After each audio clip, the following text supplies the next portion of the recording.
Gogoratu, Driven, karpetak eta fitxategiak estekaren bidez partekatu ahal ditugula. Horretarako, dokumentu, fitxategi edo karpeta horren gainean klik egin eskumako botoia erabiliz. Hemen, obtener enlace para compartir, klik egingo dugu eta aktibatzen da beheko atala. Hemen ja, esteka agertzen da eta kopiatu ahal dugu.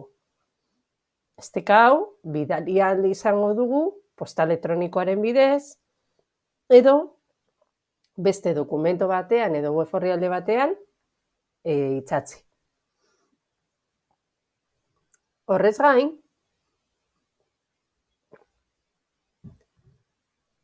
estekaren sarbidea murriztu ahal izango dugu. Restringido agertzen bada, bakarrik esteka zabaldu ahal izango dute goian dauden pertsonak edo taldeak. Bigarren aukeratzen badugu, bakarrik gure domeinuko erabiltzaileek zabaldu ahal izango dute esteka. Eta azken aukerarekin, edozein pertsona esteka jasotzen badu, zabaldu ahal izango du esteka. Gogoratu hemen, bebai, aukera izango ditugula baimen desberdinak emateko.